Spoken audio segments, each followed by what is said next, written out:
everybody, I'm Tim Goldich, President of the Chicago chapter of NCFM, National Coalition for Men, and author of Loving Men, Respecting Women, The Future of Gender Politics. My next book, Equal Partners, The History of Gender Equality, is due out next year. And this ICMI presentation is entitled Female Power. In my books, I write male power and female power in this manner in order to rebrand them a bit so that we may see them in a new way. Male power is the power we choose to define as power, but male power is understood to stand alone, which means that male power is poorly understood. Why is male power understood to stand alone? Because we do not understand female power at all. I believe that to come to a balanced understanding of gender reality as it has played out all over the world, all through history, we must come to a whole new and much deeper understanding of female power. But there is profound resistance to acknowledging the reality and magnitude of female power. Jumping that hurdle is, I think, going to be the final frontier in gender politics. Ask almost anyone what female power is, and they will almost certainly point to female senators and CEOs. But you see, when we point to women who just happen to wield a high-end form of male power, we demonstrate an almost total lack of comprehension of female power.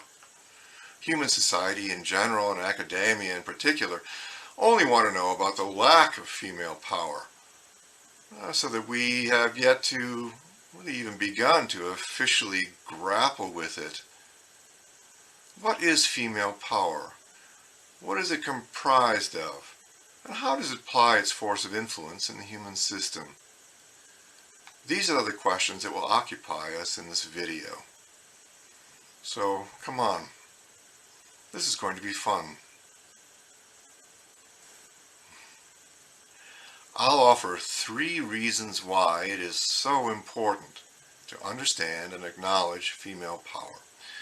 Number 1, it is a vital step in re-understanding woman, not as powerless pawn under patriarchy, but rather as powerful participant and ultimately equal partner in the human system.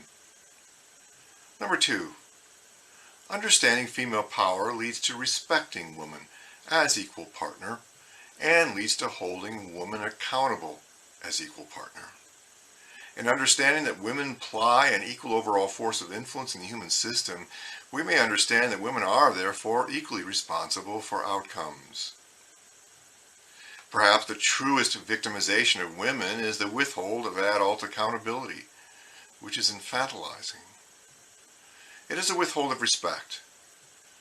Perhaps a frank understanding of female power is what's needed if women are ever to extricate themselves from a faction of humanity known collectively as innocent women and children. Number 3, so long as female modes of power remain invisible to us, society is left believing that men have the power and women are the powerless victims. Believing that men have the power, women are the victims, is the source of misandry. It's the source of all our gender political woes. You see, it all derives from this initial premise. Men have the power, women are the victims, and therefore, man bad, over-empowered oppressor victimizer, woman good, innocent victim. It's not right that men should be granted the power while women are targeted as the victims.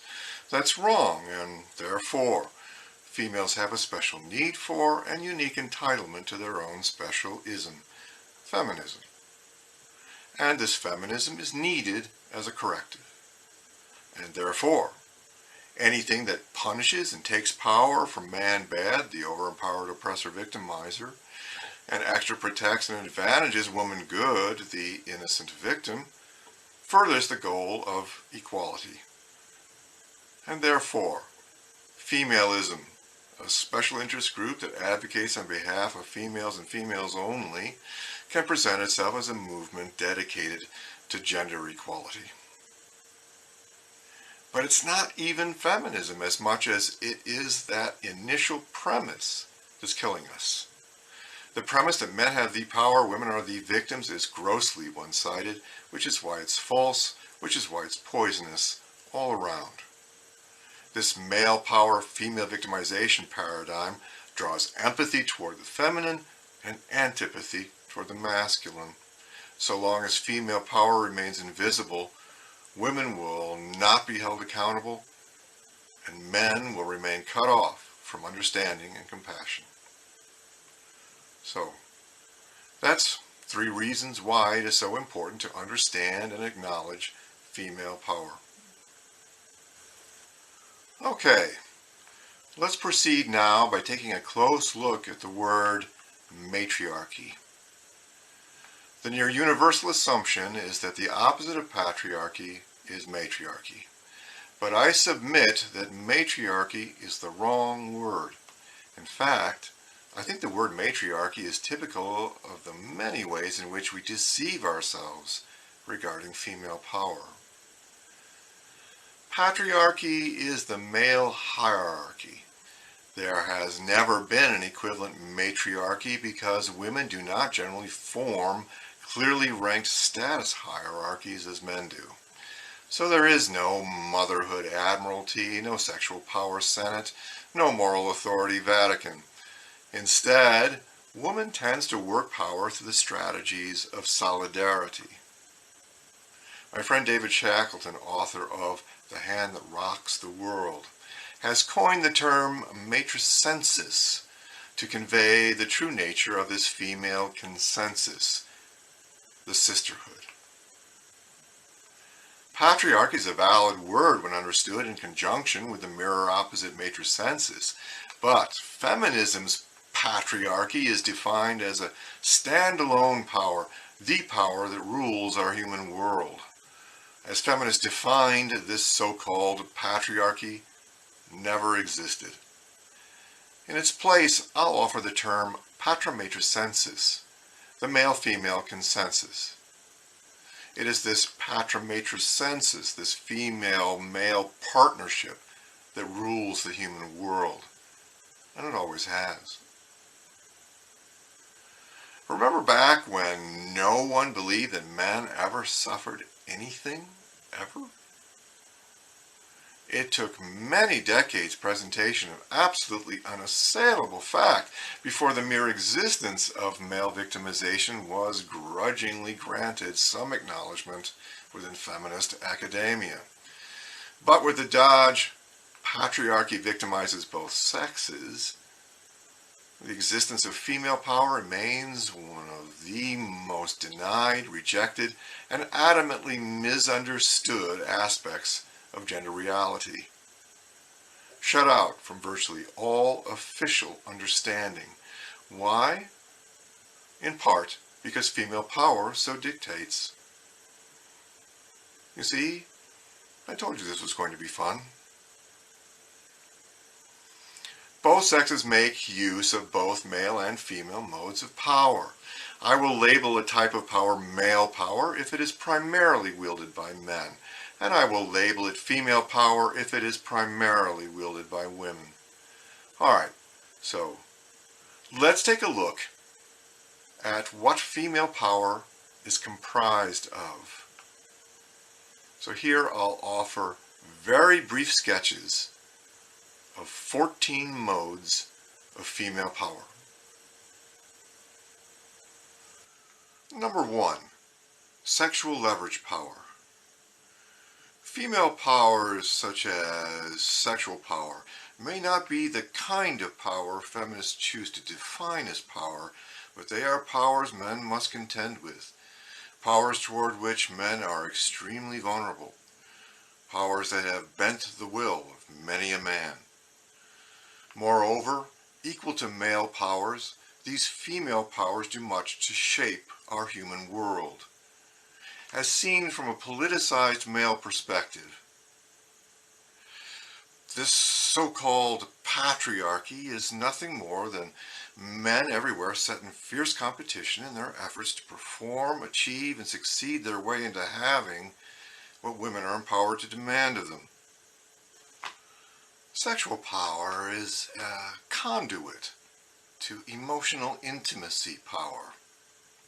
During sex, a man's carefully constructed walls are breached, and an intimacy men don't get from other men is experienced perhaps for the first time. Once experienced, men often cling as if their very life depended on it. All denial notwithstanding, the woman holding the other end of this emotional lifeline gains great power. Number 2, beauty power.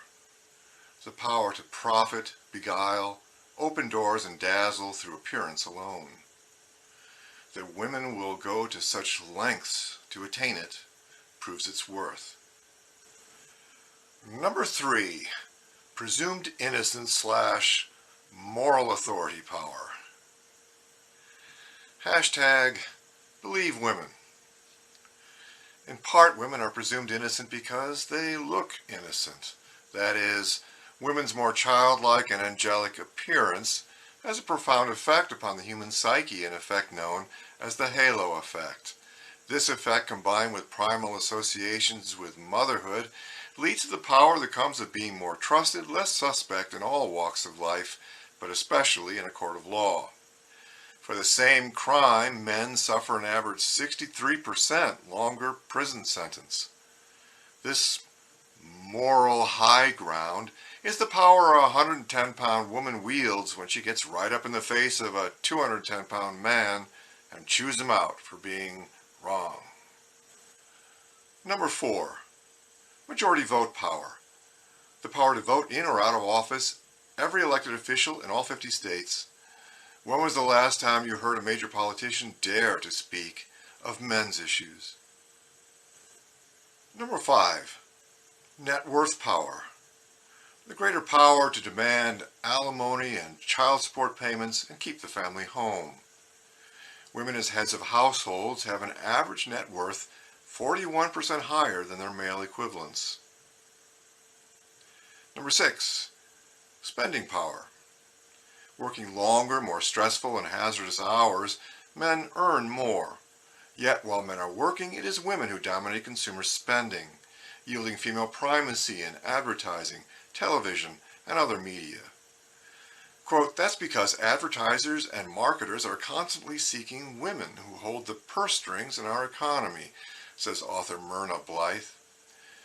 Women make or influence 85% of all spending decisions, representing an enormous $6 trillion worth of annual purchasing power, end quote. For every dollar a woman spends $1.40. Number 7, procreation power. The power of choice. Abortion, adoption, child drop-off centers, sue for child payments. Her choice is his fate. Note that unlike male modes of power that tend to be confined to the male elite, these female powers tend to be distributed not just among the female elite, but among women in general. So it is with motherhood power. The power to take social, emotional, and legal ownership of her children. The power to shape each successive generation. The hand that rocks the cradle rules the world. Historically, the evolution of female parenting has been the evolution of human empathy and emotional intelligence, an evolution equal in importance to the evolution of male technology. Number 8, domestic power. The greater power to rule the roost, set the social calendar, and weave the social fabric. The greater power to choose between full-time arduous work, full-time easy work, part-time work, volunteer work, or full-time parenting. Number 9, the greater power to elicit empathy. This is the power that raises only female concerns to the level of major societal concerns. And there is a related power of verbal emotional acuity. Quote, "At home, men routinely sit through harangues that demonstrate women's greater verbal skills and emotional agility," says author Daphne Patai. The feeling of ineptness of being no match for females at the verbal level is the common inheritance of all but a few exceptional males. End quote. If a man says something in the forest and there's no woman there to hear him, is he still wrong? You see how fun this is? Number 10, the power of protection under chivalry. The power of high degree of protection and exemption from corrupting influences, prison cells, corporal and capital punishment, hard hazardous labor, battlefields, POW camps, and much more. The degree to which women have been free of the obligation to earn money is the degree to which women have been protected from the root of all evil. Number 11, the power to shame. If you were a real man, you'd do, be, and give whatever it is that I want you to do, be, and give. Quote, "One of the most effective ways I have seen women using to gain power over men is by shaming men," says Shar Tosi, founder, president, and owner of Woman Within Incorporated. "Using their tongues to put men down, to shame their sexuality, to shame their success." End quote. The power to shame the would-be hero in a man is a key component in women's overall power to manipulate. Women's power to shame currently has all of maledom in its grip. Number 12, the power of accusation, lawsuit. "He sexually harassed me. He discriminated against me. Feminists such as Susan Brown Miller and Marilyn French have said that not all men need to rape in order to keep all women fearful of rape. It is equally true that not all women need falsely accuse men of rape in order to keep all men and employers fearful of false accusations of rape, domestic violence, sexual harassment, so-called pay gap lawsuits, and so on. Number 13, academia power. 90% of grade school teachers are female. The power of control over curricula, teaching methods, textbook text, and campus political correctness. Teaching feminism, i.e. gender studies, even as a prerequisite to graduation.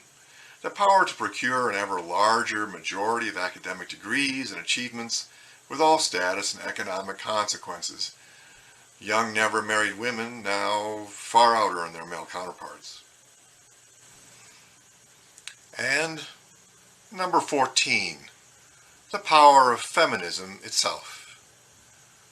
Victim power. The power to define the terms. Sexism, male chauvinism, misogyny, patriarchy, pay gap, Me Too, and so on. The power to control gender ideology and media to defame, discredit, and disempower men with highly publicized, officially circulated misandry and misinformation. The power of over 1,000 female-centric organizations of all kinds just here in the U.S. Plus Title IX, affirmative action, quotas, and other glass escalators. The power of ideological dictatorship in the realms of gender conflict and complaint, gender activism and advocacy, gender defining, gender issues, gender studies, gender politics, gender anything. There is feminism on the one hand, and on the other hand there is nothing. The unspoken goal of feminism is to make all other things equal, securing all the above plus equality. The world feminism envisions is a world in which women are often more than, but never less than, which is not equality at all. But then, what would we expect of femalism? I've offered a thumbnail sketch of 14 modes of female power, each worthy of book-length treatment. If we are to form a picture of female power, an analogy is needed. If power is compared with butter, man and woman possess equal amounts. But man's butter is centralized while woman's is spread thinner but wider. As compared with his pat of butter, so obvious, objective. Examining her bread for signs of female power, we find only a thin and seemingly unimpressive layer everywhere we look. But male power is largely confined to the male elite at the tip of the hierarchy, while female power is more evenly distributed among women in general. Male power extends along the respect axis and may be characterized as relatively extrinsic, very unevenly distributed. Male power extends along the respect axis and may be characterized as relatively extrinsic, very unevenly distributed, objective, and overt in nature. Female power extends along the love axis and may be characterized as relatively innate, evenly distributed, subjective, and covert in nature. The power that comes of being more loved equals the power that comes of being more respected.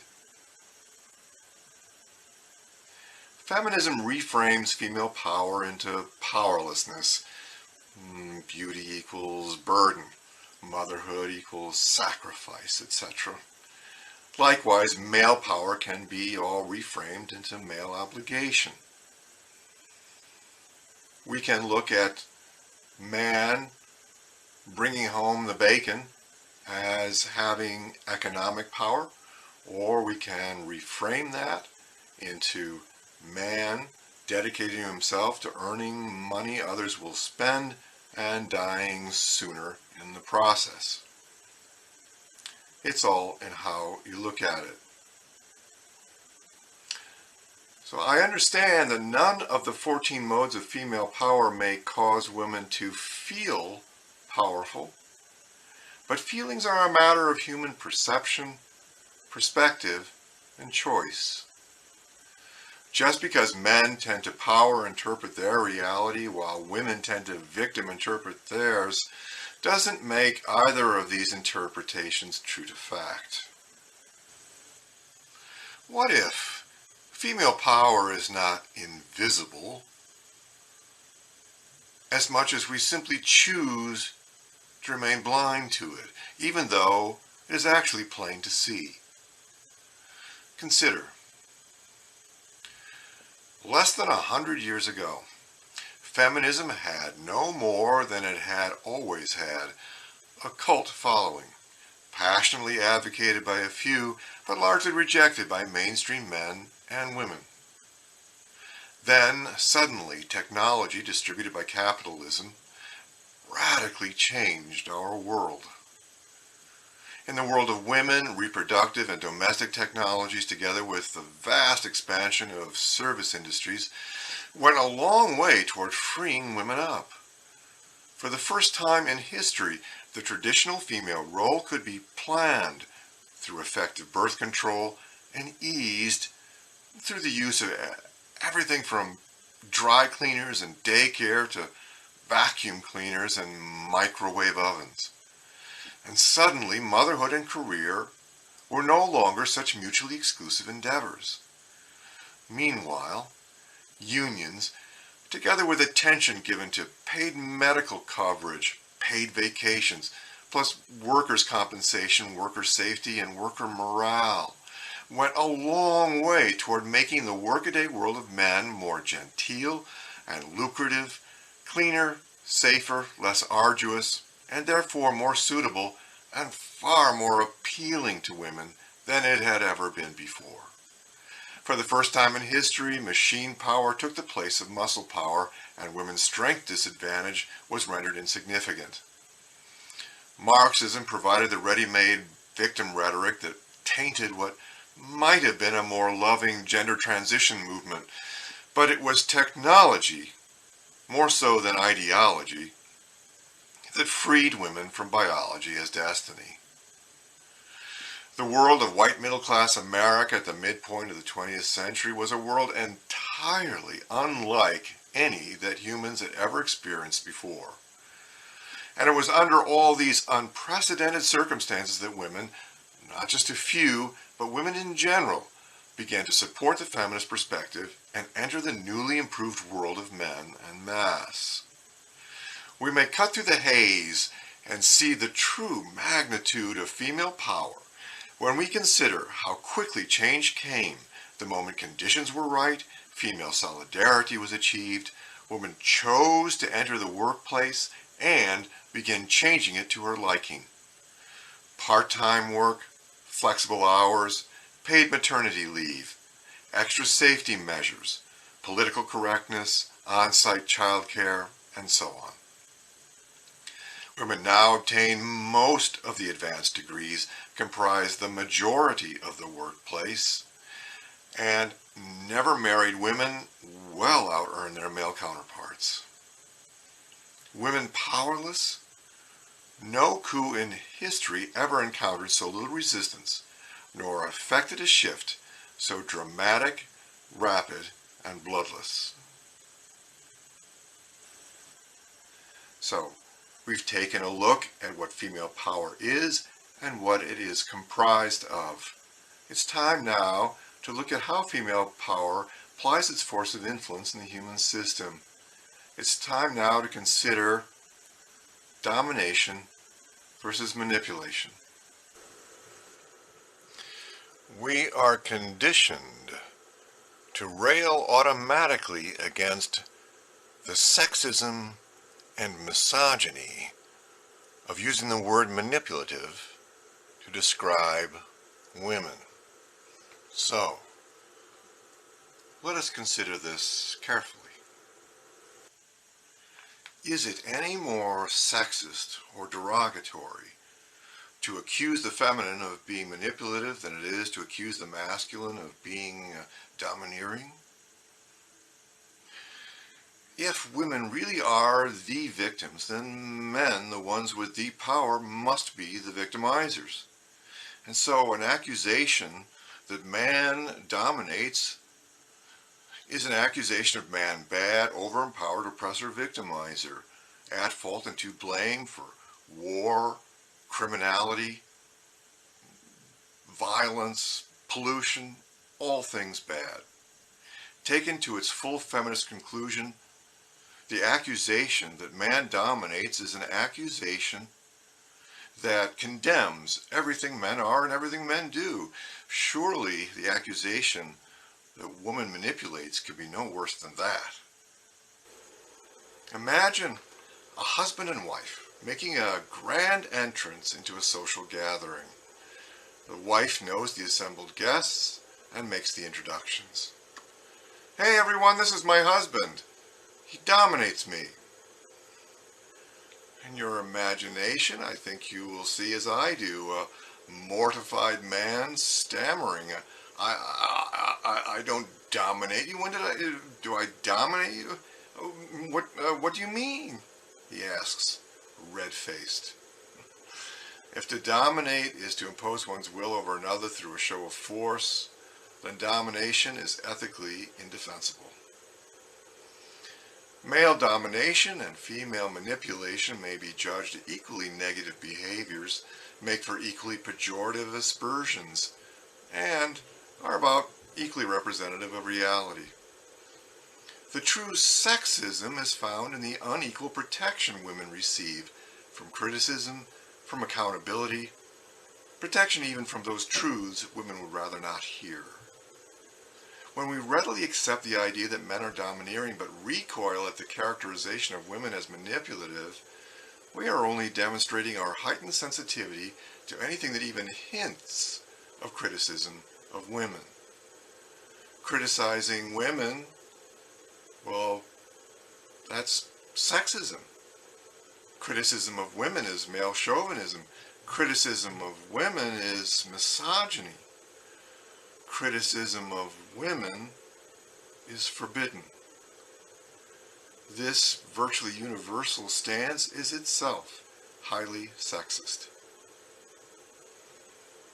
And every human reality is subject to reframe. When men are told that they've been the dominant sex, men tend to hear that they've been the stronger, more powerful sex and feel flattered. A male's generally positive reaction to being described as dominant is emblematic of the male's tendency to power interpret his reality.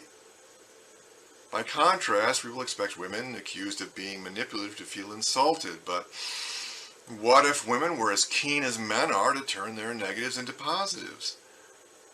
Then, should women be told that they've been the manipulative sex, women could choose to forego insult and hear instead that they've been the smarter, cleverer sex and feel flattered. Domination and manipulation are just two modus operandi with which to wield influence. Because they are both effective, both sexes make use of both manipulative and dominant strategies to get what they want. Ordinarily, men and women work these strategies subtly and harmlessly. Woman generally prefers not to work her power to achieve domination, in part to avoid the many and severe costs that, historically, have gone with domination. Becoming corrupted, blamed, incarcerated, assassinated, etc. But also because domination isn't usually woman's most effective modus operandi for wielding power. Men and women generally wield power in different ways because men and women generally possess different kinds of power. In part, men have leaned more heavily on domination because the kinds of power men tend to possess, physical strength, wealth, titles, status, prestige, etc., best lend themselves to domination. And women have leaned more heavily on manipulation because the powers women tend to possess, sexual leverage, shaming, moral authority, eliciting empathy, motherhood, etc., best lend themselves to the strategies of manipulation. When woman manipulates, she applies influence, controls her environment and gets what she wants, by pulling strings that can't easily be traced back to her. In so doing, she sacrifices credit in order to avoid blame. Woman is just as ego-invested in beauty, grace, goodness as man is ego-invested in toughness, strength, courage. Thus, blame is anathema to woman. Blame accuses a woman of lacking goodness, which is equivalent to accusing a man of lacking courage. For this reason, woman has been willing to forego credit for the sake of evading the blame she so abhors.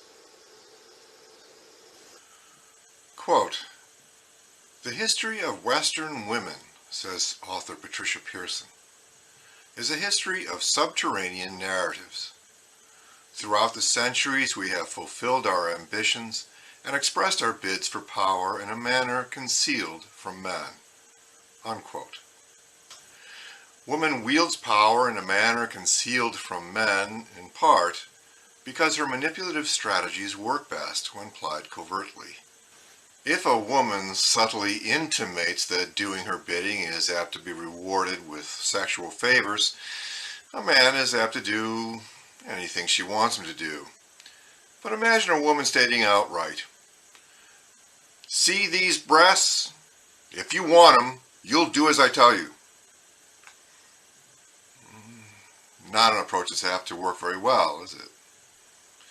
To be maximally effective, the man must get the hint that doing the woman's bidding may be rewarded with sexual favors, but then he must be encouraged to think that doing what the woman wants is his idea.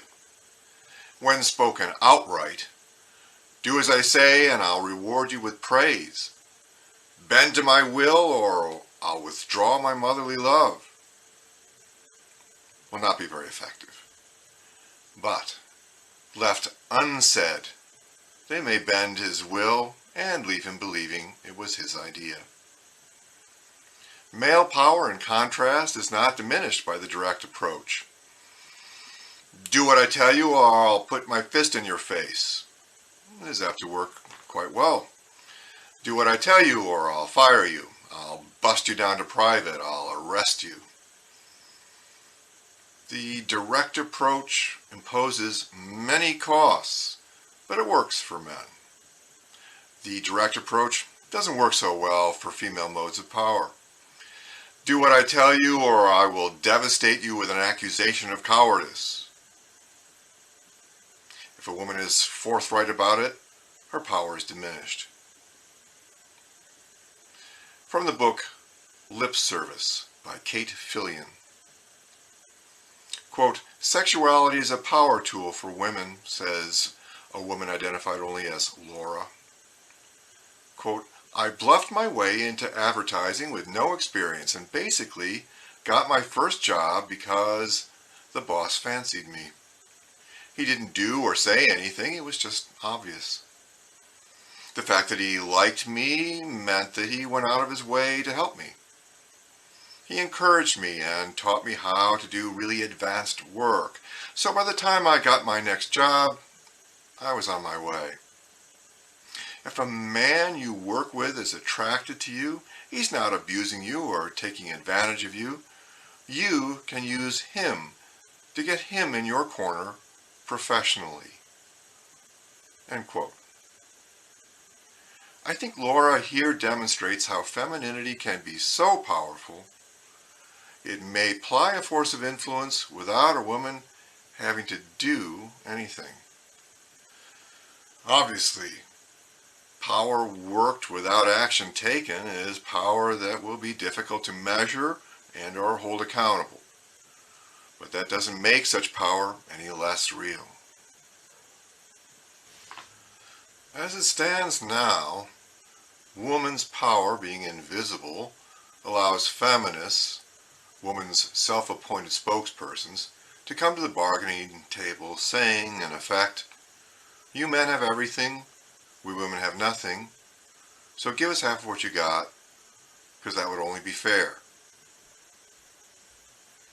In his gender political ignorance, his chivalry, and his blindness to the feminine shadow, man sees no flaw in woman's demand. So his honor and his integrity compel him to pour from his glass half full into woman's glass half empty, because that would only be fair. So, another reason why woman is highly invested in keeping her power invisible is because this highly effective female manipulation, this means by which woman seeks to take more than she gives, can only work so long as female power is kept invisible. Because women are powerful, women are feared, but woman will not garner the authentic respect she so craves until she is willing to come to the bargaining table speaking honest truth. Imagine, woman says to man, "You have power, I have power. I experience victimization, you experience victimization. Let's negotiate." At that point, woman shows up not as a damsel in distress, but rather as a high-integrity adult to be respected and bargained with. Says anthropologist Marian Kranishfeld, "It is evident from a comprehensive reading of any body of literature dealing with power that women are rarely portrayed as having power, except where and to the extent that they hold the types of power that men generally wield. Power appears to be automatically defined as whatever rights men have that women generally do not. And by this definition, women are indeed powerless. When power is viewed from a different perspective, however, it can be seen that women in fact have a great deal of power of a very fundamental and pervasive nature, so pervasive in fact that it is easily overlooked." End quote. Yes, males wield more male power than females do, but females wield more female power, a power that can no longer be overlooked. Women will be better respected when female power is respected. Perhaps the single greatest challenge in gender politics is to bring female power to common consciousness in both men and women. Only when woman's power is officially revealed, studied, taught within academia, and discussed forthrightly throughout the most respected sources of news and information, will woman come to own her power and accept accountability. Male power and female power come out even. Woman is, and has always been, equal partner in the human system. She has equal weaponry, equal efficacy, and she is equally responsible for outcomes. Every society has been male-dominated, and every society has been female-manipulated in equal measure. Rather than demand that men must man up and take full responsibility, let us hope that in the future, gender issues will be viewed and addressed as matters of shared responsibility. I'm Tim Goldich. Thanks for watching.